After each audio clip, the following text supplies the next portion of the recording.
Hi, everybody. This is Joe Lample, the Joe behind Joe Gardener, and welcome to the Joe Gardener Show.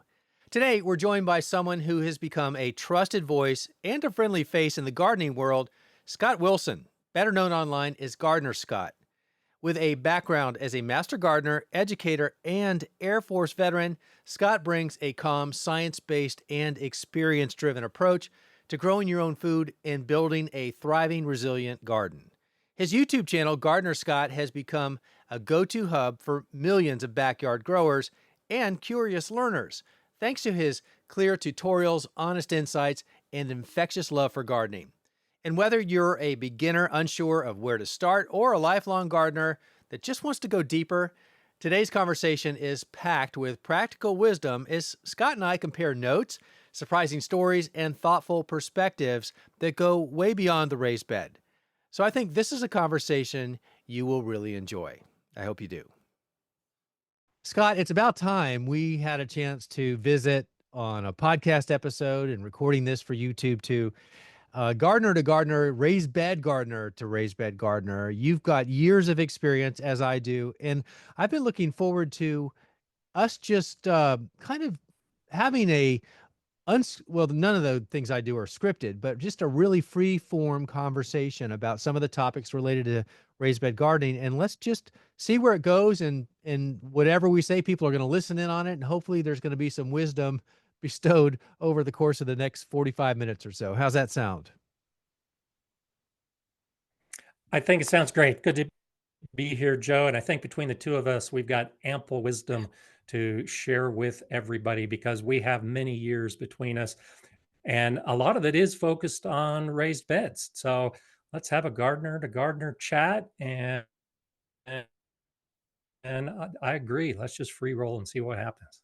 Sounds great. Okay. So what I think we ought to do first, though, and you're well known, but I think I love to have, in your own words, introduce yourself. What can you tell us about your journey into gardening? When did it start? And I mean, you've had some rapid growth and a big following, but just give us an overview on that for those who may not be quite clued in yet on that. Okay, so I'm Scott Wilson on YouTube and Instagram and everywhere. I'm Gardener Scott. Yep. And I actually got into full-time focused gardening relatively recently. Now, I'm of a certain age, so when I say recently, I mean 25 years ago. But I had a full career in the U.S. Air Force as a pilot and traveled all over and kind of dabbled in gardening all over the country.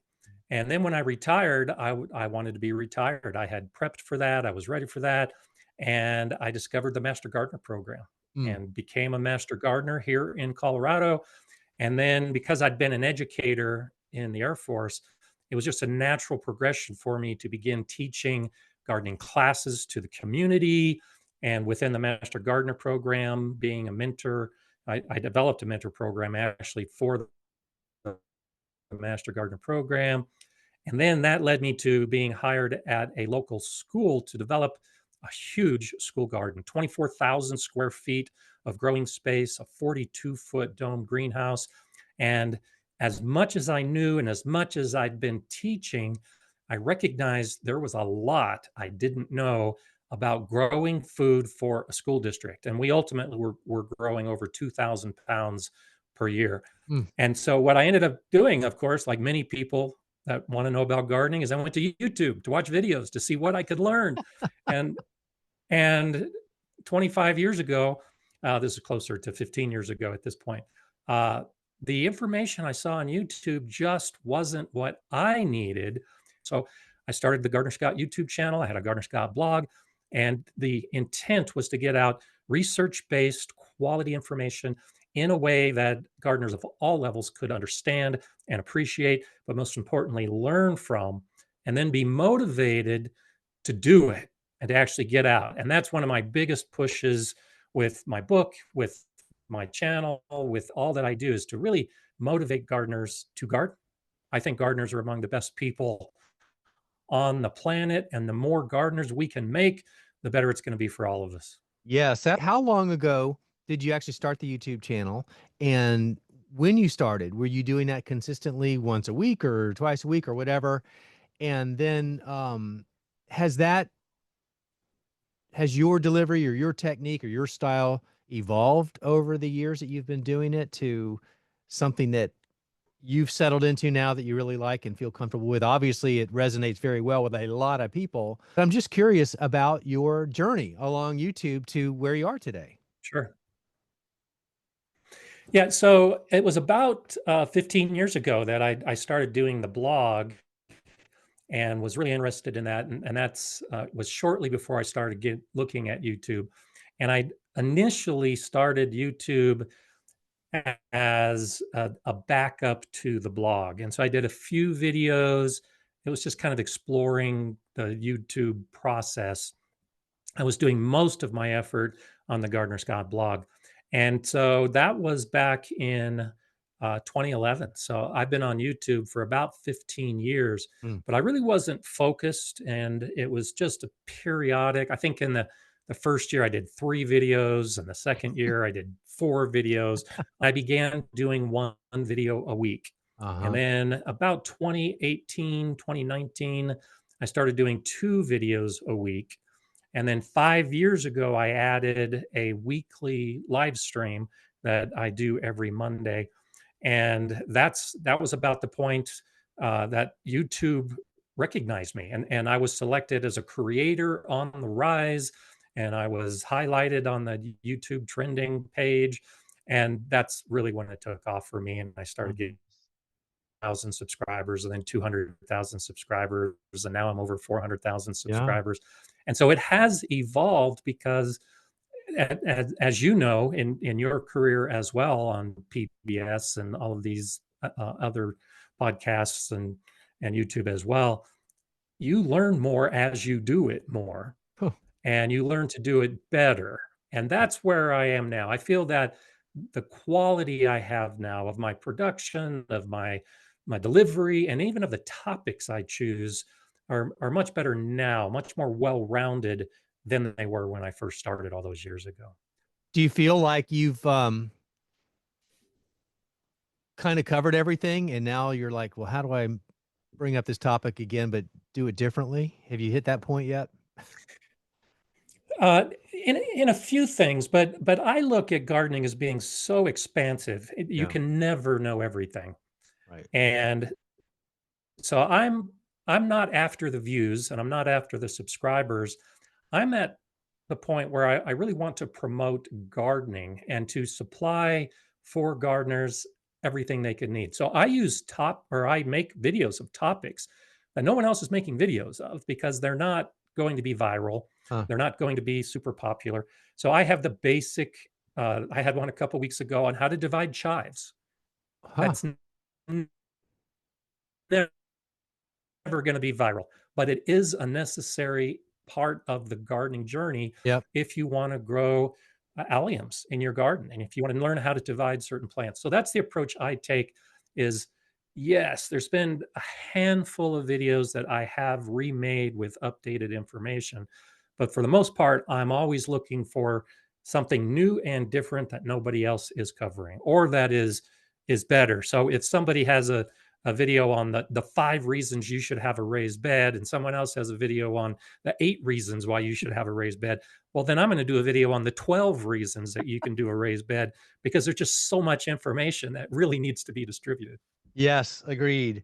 Well, I like your style. I like the fact that you're just out there to educate and without any sort of other motivation, personal motivation. Not that there's anything wrong with that, but sometimes that can influence what we talk about and why we do it. And I think your filters are thinking more generously than that. I guess maybe Well, that's. thank you. Yeah, you're welcome.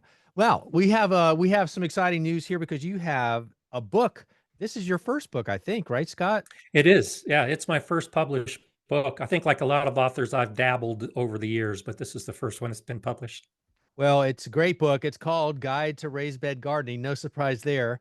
Actually, Gardener Scott's Guide to Raised Bed Gardening. Let's clarify that. And the cover, the front cover, these beautiful raised beds. Where is that? Is that in your garden?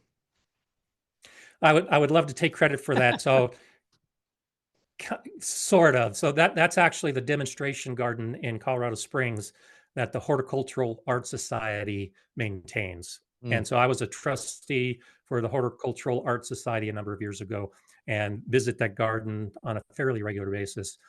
And so in preparation of the book, I've taken photos from everywhere I visited over the last 2 or 3 years.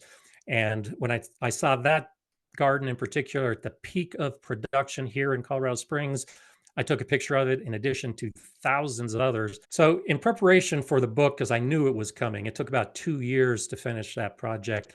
I took thousands of photos everywhere I visited, every state, every city, to document what different raised beds look like in different areas. And when it came time to choose one for the cover, that was the one that my editor really liked. Mhm. And coincidentally, I really like it too. So it's Colorado Springs at the peak of summer and really does go to show what you can accomplish with raised beds. All right. Well, let's talk about some raised bed conversation here. Sometimes, I don't know about you, but do you ever get the question from somebody that says, does the cost outweigh the benefit of doing raised beds? Do you get that question? Oh yeah, all the Yeah. time. In fact, I get that question about gardening in general, Ah, because I have a greenhouse, I've got raised beds, but for me, it's one of those things you budget for and you develop over time. And I think the benefits to gardening far outweigh the costs.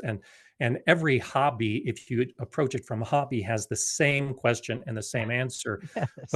But gardeners take it beyond the hobby level, and we actually become passionate about gardening. And how can you put a price on your passion? And so that's the way I approach it. Yes, my mental health, because I get to go out and garden and spend time out in nature, you can't put a price on that. And I'm sure it's lowering my blood pressure and maybe extending my life because of activity and the fresh air. And there's just nothing wrong with that. And as an organic Yeah. gardener, I'm not exposed to any crazy chemicals. And so even that, I mean, even if I barely got any harvest out of it that I could consume, or, didn't have to spend money at the grocery store, I would still find that the benefit far outweighed the cost because of the intangible benefits of everything I just mentioned. Exactly. And one of the things I think that's misunderstood by a lot of gardeners, particularly new gardeners or gardeners that are thinking about getting into raised bed gardening, is that that cost isn't going to be worth it because it's an upfront cost. Mm. But once the bed is made, you get to use it for years and years and years. So if you essentially amortize the cost of that bed over time, Yep. I easily get 30 to 40 pounds of squash in one of my raised beds, or, Yep. you know, a couple dozen pounds of tomatoes. And so if you look at the equivalent cost, if you went to the store to buy what you're growing yourself, you make up the cost of a raised bed potentially within the first year, definitely within the second or third year. Yes, indeed. And the one that I get a lot is I have these tomato cages that I make out of livestock panel. And a livestock panel used to cost $20 and now it costs 30 or more. Mhm. But I can get 1.5 panels out of it, or cages. And people are like, that's just so expensive. I said, this panel is going to outlast us. These cages are going to be here long after we become compost. And if you amortize that, as long as you garden, even if it's for a few years, it was still far better than the little flimsy cone that your tomatoes outgrow. Scott, let's move on to some of the benefits of using raised beds. And there are many. It could be a long list, and we do those beds for different reasons. But for you, what's your standout reason for why you find them to be most beneficial as compared to other alternatives? Yeah. So there are so many benefits to raised beds that I think each gardener in every region can find a benefit that is maybe different than somebody else. It's not the same best benefit for everybody. And so for me here in Colorado, we have terrible soil, less than 1% organic matter, very low in micro and macronutrients. And so to build a good soil and grow in a garden bed that's in the ground, it takes years to develop that good soil. And so for me, a primary benefit is that you can purchase, design, make, blend whatever soil you want in the beginning, and you fill that raised bed with the good soil, and you can start gardening right away. You don't need to spend years making your bad soil better. You Mhm. can start right away with the good soil, and your plants, of course, will benefit immediately because the soil really is the key to gardening success. And I love that part because as like you, I want people that are new to gardening to be successful at it and not feel overwhelmed because things didn't have a positive outcome in that first year. And soil can have a lot to do with making or breaking your success. And as you said, that with the raised bed, you can create that ideal soil. So I'm right there with you. And one other thing I should have asked you earlier, for those that don't know, describe your garden. Is it do you have different types of raised beds, or is it one kind that you've settled on that you really love more than another? Just give us that picture too. Well, it probably comes as no surprise that I have raised beds of many different types Mhm. and many of them. But I moved into the house I'm in now just over 5 years ago. This is actually moving into my 6 year anniversary in this garden in a few months. And I did exactly what I recommend gardeners to do when I talk to them and in my book. I started small. So my garden began with just two basic wooden raised beds. And then in the next year, I put in six additional raised beds. And then in the following year, a big square, fully enclosed area with four sides, each 25 feet long, that were raised beds. And then I started adding some metal beds from the kits. Mhm. And then in the fourth year, I added some stone beds and some more metal beds. And then last year, I added another three beds. So when you add it all up, I have almost 1,000 square feet of growing space just in my raised beds. And there's wood, there's concrete block, Mhm. there's galvanized steel, there's the painted steel kits, there's stacked stone. I have hybrid beds where part of it is concrete and part of it is wood. And then most recently, I've been experimenting with the cement board Yeah. to create a much lighter weight raised bed. So a little bit of everything. I'll say you're like a showroom basically of That's right. you know, just well, what's your pleasure? Come over here. I've got that to show you too, which is very, I'm sure it comes in very handy for you depending on what it is you're trying to communicate in a video or a blog post. Have you settled in on a preferred uh type of raised bed, whether it's the material or the height or things like that? Yes, but there's always a caveat to these questions. It depends. It depends on the situation. So in my vegetable garden, I prefer the basic wooden box made with 2x10 or 2x12 lumber. But that's because my back isn't what it used to be. I Okay. injured it a number of years ago, and I can sit on those beds and seed and weed and thin and trellis, and I can actually relieve some of the pressure on my body by sitting or leaning on the raised bed. So that's my preferred method for that. But I've evolved. I use the painted metal beds as actually an aesthetic part of my garden to separate one area from another. I really like rooms in a garden. So different areas of the garden are different rooms. I use metal colored beds for some of that separation. And then the aesthetic appeal, of course, as well. The stone beds that I built over last year are just breathtaking. And so Mm. those will become perennial and annual flower beds to really just become a primary focal part of my garden. So I have a lot of favorites. It's like your children. How do you pick your favorite child? Well, it depends on the day of the week and it depends on what they're doing. And that's kind of the way it is in my garden as well. Understood.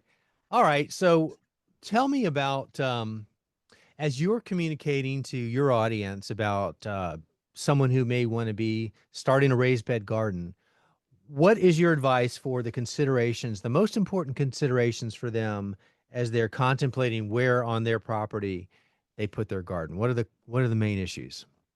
Yeah, so I think it's important first to just ask the basic question, why? Why are you gardening? And why do you want a garden bed? Not even to look at it from a perspective of why do you want a raised bed, but why do you want a garden bed? And it could be because you're growing perennials. It could be because you want to grow food for your family. There are just so many reasons, but you have to answer that basic question first, because so many gardeners start by building a garden without a direction, without a plan, and then it doesn't meet their expectations, and they end up not becoming a gardener, and it lies fallow for years until they sell their house. If you start with a goal in mind of the reason you're gardening, that's a good place to start, because then you could look at those other factors. The primary information everywhere says you need to put your bed in full sun. Well, what if you want to grow shade plants? What Right. if you want to grow a type of plant that doesn't benefit from full sun? Where's your water source? You have to look at all of those other things that are part of gardening that, if you don't think about it in the beginning, could become a problem later on. I have a big plot of land, and I have 150 feet of hose to reach some of those back beds. Yep. Well, I actually walked and measured how far it was going to be, because I didn't even know if I could get a hose that long to Right. stretch. Right. That's the key part, is the observation, the patience, and then coming up with some plan of how you're going to use it all. Well said. And one thing I would add to that, and I learned this early on in more than 20 years ago for me when I was hosting my first television show, and it starred raised bed gardens. But when we were creating the garden from scratch, we were just looking at people's yards and where we could put the garden if we were to Mhm. choose that location. And one of the things that kept coming up was based on where the homeowners told us we could put the garden, I had to think about convenience and access to the house. If you're the gardener and that is your house and your garden is, 1,000 feet away, or I don't know, 500 feet or 200 feet, whatever, there's a point where at the end of your day and you're tired and you've got your feet kicked up on the easy chair, you might opt to not go out there when you need to water, Exactly. pest inspect, and things kind of go south because you miss one day, it's easier to miss two. And then next thing you know, the garden has gone south on you. So convenience is one that I think we probably don't give enough consideration to until we just go for it, and then we realize Yeah. that probably wasn't a good idea. And I like your point about that's I talk about these considerations I think people need to think about when they're siting their garden and what else to consider. But just what you said, the very, very basic thing of why do you want the garden? What are you going to grow, and why is that important to you? And that's one I kind of skip over because I assume we're talking about food. But I equate that to being the planner when you think ahead of time before you build out your garden versus the planter. Whereas, as you just said, gardeners are oftentimes impatient and we just want to, we want a place to stick that seed or that seedling in without giving much thought to the bigger picture or the longer haul. Yeah, exactly. And that's another reason why I recommend starting small with just, I've been gardening for decades, and I spent most of a year walking my garden space before anything was built, and I still started with just two beds, Hmm. because I wanted to see how the weather patterns over the course of the year affected it. I wanted to see exactly what you said. How much effort is it for me to walk out my door to the garden to take care of those plants? And by just having a couple beds in that first year, along with some containers, because I love container gardening as well, it Yeah. gave me a good feel for my plot of land. And everyone's plot is unique and different. And we can give you all basic information as we do, but it really is important that each gardener learn how to garden in their bed, in their backyard, or wherever it happens to be. And they may discover they don't like it. They may discover that they love it and they want to do more. That's all part of the journey. Hmm. I'm going to just throw a quick couple quick topics that you related to siting and considerations when you're planning out your garden, just to get your thoughts on it. Sure. General average spacing between your beds, distance wise. Yeah. So again, it gets back to how you are planning to garden. And so I have two different distances between my beds. So a lateral distance that I use is up 2 feet. And so that 2 feet gives me ample room to walk back and forth, to move from bed to bed. And then I have the primary vertical distance, which is just over 3 feet. And it's close to 40 inches. And that's enough for me to push my wheelbarrow back and forth to be able to take the compost and the mulch or to fill the beds. And so I really look at it from a task perspective. What am I doing in this space?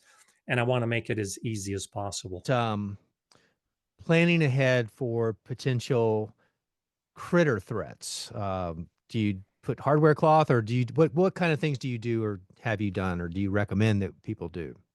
Oh, yeah. Again, it gets back to the uniqueness of your garden. What kind of problems do you have? And most people don't even know the problems until they Mhm. discover that they have a problem. So I always encourage gardeners to go to the master gardener office, to uh, find local gardeners and ask these kind of questions, because I have gophers in my area. And when I first moved in, I had a serious gopher problem. So all of my beds have hardware cloth at the bottom of the bed to keep the gophers from burrowing into the bed. And those type of things can save you years later when you lose an entire crop because the gophers dug into your bed. Yes, that is definitely part of the planning. And then the other type of pest as well, I've got deer, so I have to have some type of barrier to keep the deer away from my plants. You mentioned the livestock panels earlier. I have livestock panels that I have bent into hoops that I place over my beds. And I use those as a deterrent for the deer. Yeah. And I've got rabbits. And so my beds are high to deter the rabbits from jumping into the bed. So all of that was part of my planning that I learned during that observation period while I was figuring out what the best way would be to build my beds. I hope every soon to be raised bed gardener is listening to this and taking good notes, because Scott is dead on the money with taking your time to plan ahead, and you will get paid back big time if you just take it slow and make these observations and plan into what you're going to build out with these precautions. As you know, and when I built my big raised bed garden here 13 years ago, I had already had, a good chunk of time under my belt with other raised beds, but I'd never experienced what I experienced subsequently here after I just shrugged off the fact that I was going to need to put hardware cloth under my raised beds until a few years in, moles had burrowed underneath and then started having a all you could eat buffet of all the earthworms and things in my soil. And I didn't know it. I mean, I saw the mounds that they make as they're going about underground, barely underground, and they were all leading into my raised beds. And I thought, huh, that's odd. Wonder where they are now. And then when I love to hand water. So I was standing over my beds one day and I had my watering wand down at the base of the plant and I'm watering it and I'm just watching the soil implode in deep into the ground was giving way. The soil was giving way from all the tunnels they had excavated within the raised bed. And had I assumed that that was a possibility, I would have put hardware cloth in before I ever filled massive raised beds with a lot of soil. So eventually they moved on, but I think it was maybe 2 seasons before that ever happened, and I had to live with it. Yeah, I'm sorry to hear that. It's just like the old cartoons where, the animal comes from below and pulls the carrot from the bottom. That's exactly what it is. And I saw that in my garden as well. Luckily, in a peripheral bed in the ground, and that's what really showed me, yeah, there's a problem here. I could see the plant shaking, and then it just disappeared.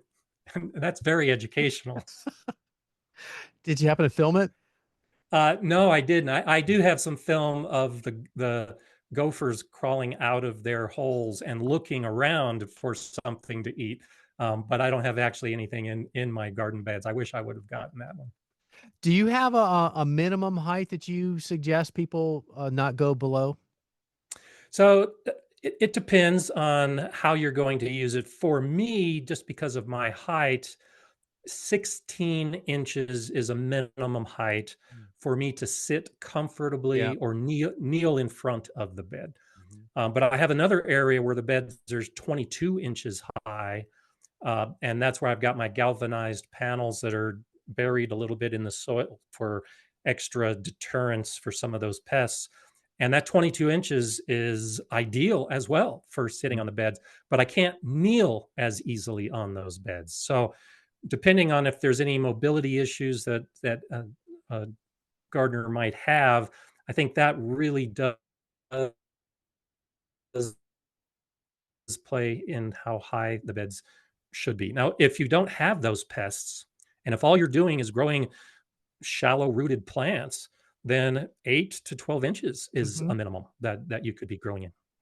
Yeah, I've even said I did a show one time on a community garden, or segment was on a community garden in Philadelphia, and it was on a their space was a parking lot, a vacated parking lot, and they were building raised beds on the concrete.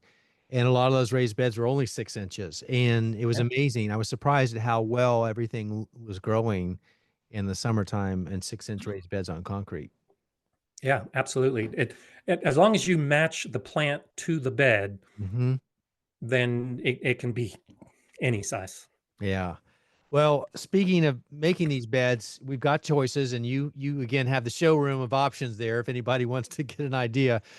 But let's just talk about the wood option for a second, because there's a good diversity of options, whether it's treated, untreated, hardwood versus softwood, and what you can do to prolong the life. And because wood is very available and somewhat affordable, depending on the type of wood that you go with, what are the things that you want to advise people to consider when they're thinking about wood, if that's the direction they're going? Yeah, longevity, I think, should be a consideration. If you get in my area, it's fir. If you get the basic untreated fir, it will eventually break down. And so my beds are now, those first beds are 5 years old. They're holding up great, but I live in Colorado, which is a very dry climate. And so I can get 10 years out of a basic wood bed with no problem whatsoever. But for someone who lives in a much wetter region, it might only be 3 or 4 or 5 years for a basic untreated bed, which now means you need to replace those components. And that is a future cost I think a lot of gardeners don't consider, and why some people think raised beds are not the bed of choice, because at some point you will need to replace it. You can definitely choose an option like cedar or redwood, which are more resistant to decay, but they are also a more expensive option. You have to weigh that future cost. They will eventually break down and need to be replaced, but it may be much longer than the basic wooden boards. I get a lot of people concerned about pressure treated wood. I Mm. was actually part of a study. You may have seen this, Joe, that was released last year by Oregon State University. And I took samples of all of my beds and sent them to Oregon State. I worked a little bit with the team. So I supplied my metal, concrete, stone, untreated wood, pressure treated wood, soil samples as part of this analysis of whether pressure treated wood can be used. And the results of the study showed that there's no problem in a home garden using pressure treated wood. They're all copper based now, and copper is a natural ingredient in most of our soils, and plants use copper. Extremely small amounts of leaching, which had no effect on the plants whatsoever. And so that's kind of a middle ground between untreated wood and the more expensive mahogany or redwood or whatever you want to use, is a pressure treated wood that can last a considerably long time at a reduced expense. Yeah, I was happy to see that too, because as you noted, people have a kind of a prejudice against it, just and rightfully so, because when it was treated with arsenic, that's a bit scary. But fortunately, we've moved on from that a long time ago. So it's a viable option these days and much more affordable. Absolutely. You had mentioned in a previous part of this conversation, you've got kind of a little bit of everything. You got a smorgasbord of raised bed material as well. And I think we are fairly familiar with most of the things that you've mentioned, but there's two that I want to go back to, or one that you mentioned that I want to go back to, and that's the concrete board. Is that what it's called? That is the backing So tile? yeah, it's a cement Yeah. backer board. So it's what's used in construction, typically in a shower, and that's what they attach the shower tile to. Mm-hmm. Yep. And so it is uh, cement. It does have, depending on the manufacturer, it might have some cellulose, it might have some other materials in it, but it's primarily a cement-based product.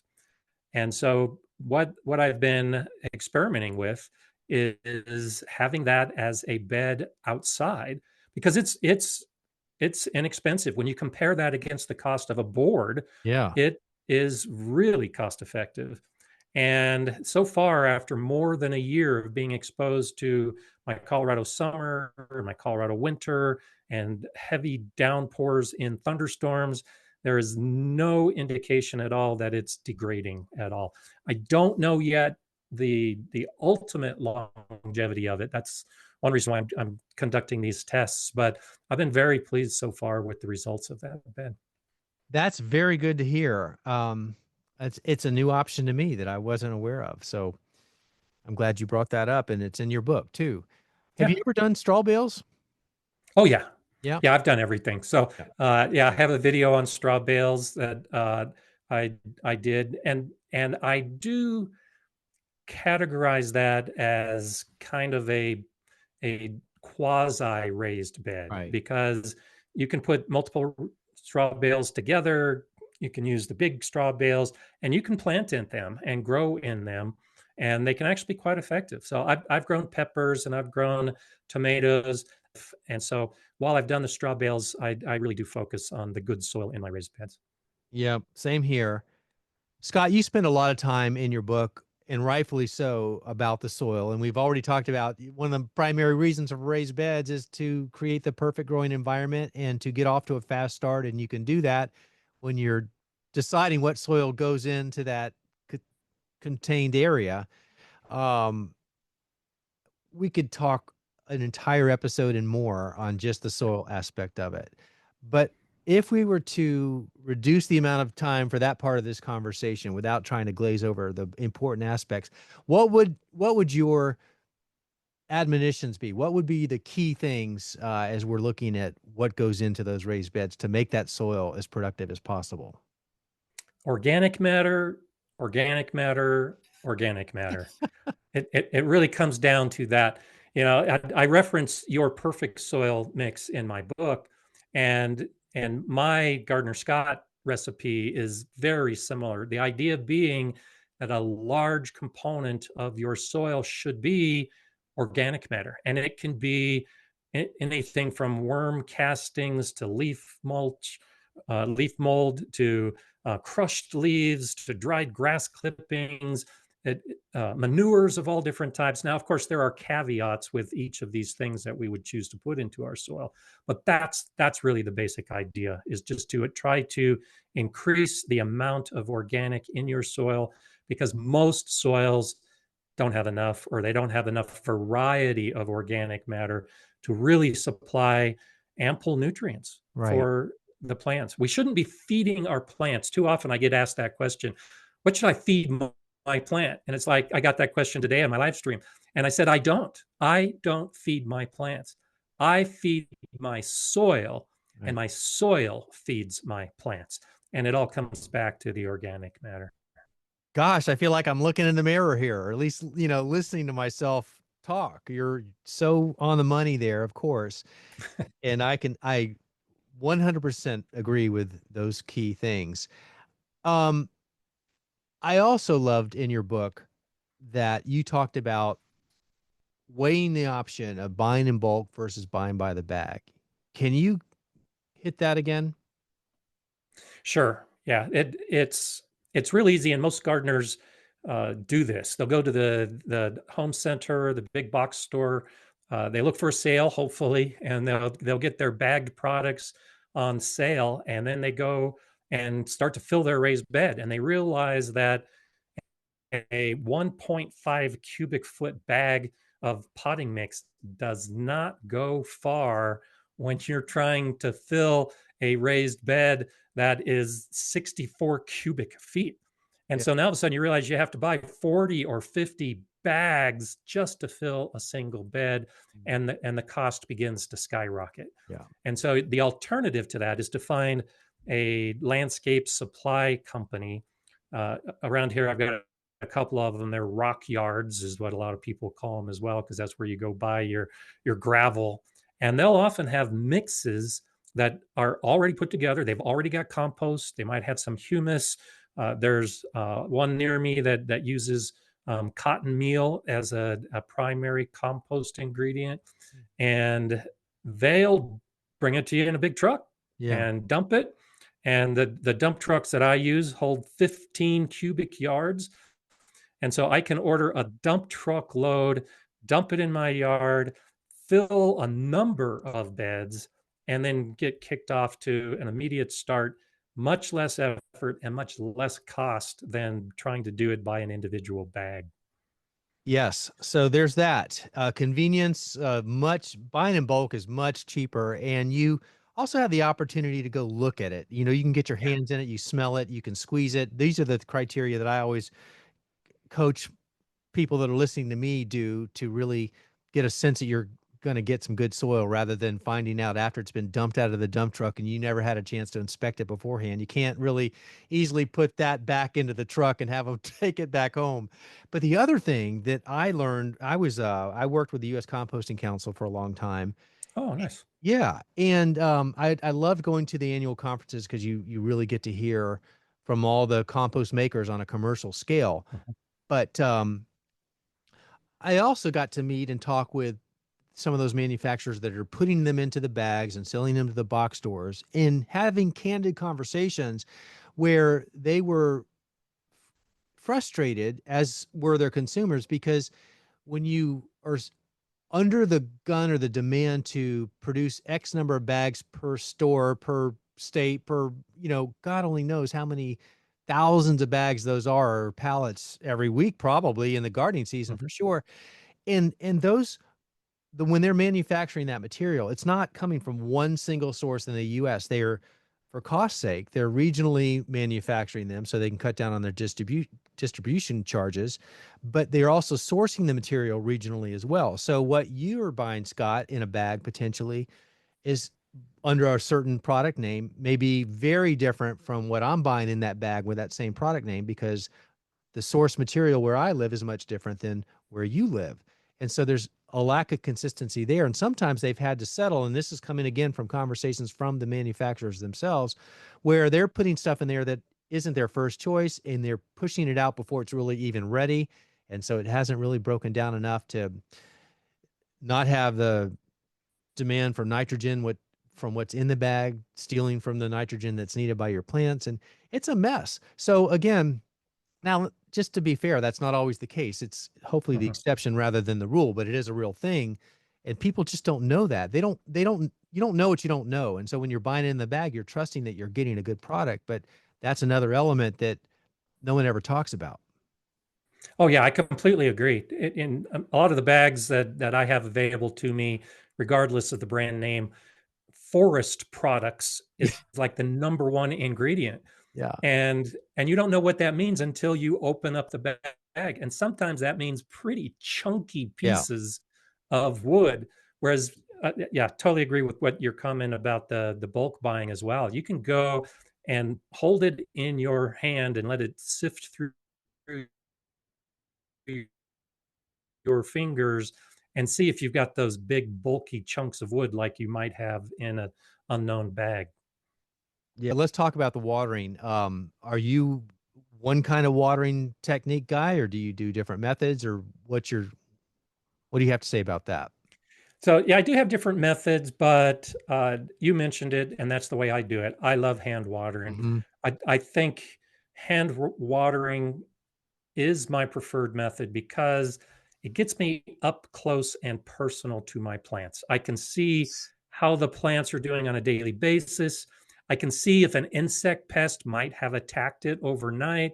I can see if maybe disease might be raising its ugly head. I can see so much about my garden as a whole by looking at each plant individually. And I do that through hand watering. So when I was talking about dragging the hose before I even put the beds, that's because I'm hand watering. I'm dragging hoses through my garden and all of these beds. Now, of course, I've got 4 different hoses coming off of a single faucet Yeah. because of the different areas that I'm watering. But there are a few things. So I've got a pollinator garden with a lot of perennial plants in particular. And I will do overhead watering in that area because the whole area does get about the same amount of water. But in my individual beds, some plants need more water, some plants need less water. And because my soil from year to year varies slightly as I do my amending, I can't assume that all the plants in one bed are going to need the same amount of water as the plants in a different bed. Yep. And so it gets me outside. Yeah, some days it takes a long time to do the garden, but that's all part of just the enjoyment of getting out there and being part of it. Well, and I think it's actually more efficient because we know we need to water and we need to be checking on our plants. And if we can do two things at the same time, there's nothing wrong with that. But I don't know if you saw my head nodding up and down like a bobblehead when you were talking about being able to really observe your plants in the moment. That you were right on there. And that's one of my favorite things about it because without the need to hold that wand down by your plant for half a minute or something like that, how often do we just stand at one plant because we're always chasing squirrels and we see something else Yeah. and we're down the trail before we know it? But that's the one opportunity where you sort of need to stand still for a minute. And what better Yeah. way to do that while you're there is to really look things over. I agree 1000% on that. I was happy to hear you say that. Well, good, good. And I throw other garden tasks in as well. And it's a great time to weed. Yes, The yes. the raised beds, because they're higher, Yeah. you can see those weeds right in front of you. And so, yeah, I've got the water wand in one hand and I'm plucking out those little weeds with the other hand all at the same time while I'm looking at the plants. Multitasking Yeah. for a gardener. Yeah, before you even said the weed word, I that's what I was thinking, and then you said it. But yes, I can totally relate to that. And just one more bit of trivia there. When I installed my raised beds, I had irrigation bibs installed for each bed, so each bed has its own dedicated spigot. And I'm a big believer in soaker hoses and drip irrigation. I really Mhm. appreciate the efficiency of that. But because on automatic timers, and especially when you're traveling, that really pays off. But thankfully, I've been able to really back off on the traveling because I love being at home, and so I can be in my garden more. But I don't use the timers on the autopilot with the drip anymore because I don't want that to take away from my time with my Yeah. watering wand. Scott, I think we've moved through a lot of good coverage here. Um, is there anything that I we haven't talked about or I haven't asked you that you want to bring into this conversation? Yeah, when we talk about raised beds, I think so much focus goes into the vegetable garden, and Mm. you said that yourself in the beginning that that is kind of the assumption of why you would have a raised bed.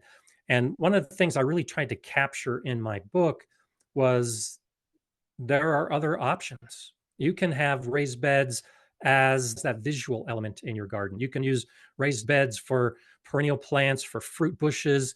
It's not just for the vegetable garden. Right. And that's why I love my stone beds because they're just, it's such a visual change in my garden when you look at one area where you've got the basic wooden beds growing the zucchini and the peppers, and then you've got this other area with just a splash of color on every side in every hue because they're cascading over the side of the stone. And you got the higher plants in the middle like you're supposed to design a bed. And it's breathtaking. And so you can see in my book those kind of pictures with those kind of beds all over the place: brick beds, stone beds, metal beds, concrete beds. There are just so many other options that go beyond a basic cut board that I encourage gardeners to explore that part of gardening because they may discover something they didn't even know they were interested in, and it becomes a whole new pathway on their journey. Yeah, and it may be more appropriate for what their goals are, and they didn't even realize it until they learned about that. And I want to echo what you just said about having the flowers and the colors and the raised beds as well. And my story to that, and that will probably be a great way to wrap this up, is I've always had a lot of native plants around, but never really in the vegetable beds because that Mhm. was the vegetable garden. But a few years ago, it dawned on me with the help of my uh, farm manager who comes and works with me a few days a week to keep things in order. She's a big flower grower. And we started having the conversation like, we need to have more flowers in the vegetable garden. And I think it's just having somebody tell me what I already knew that allowed that to really get put into motion. And once we did that, the first year we had flowers in and amongst the plants and in dedicated beds around the perimeter of my vegetable garden. It was a night and day difference. The garden came Yeah. alive with insects and pollinators and birds and all the things that you want, not to mention the color and the beauty and the chance to cut some of those flowers and take them in. But it was a game changer. And I just kicked myself for taking so long to arrive to that point, but I can never see not doing that again. So if anybody's wondering if that's a good idea, take it from Scott and me. And yes, that's a great idea.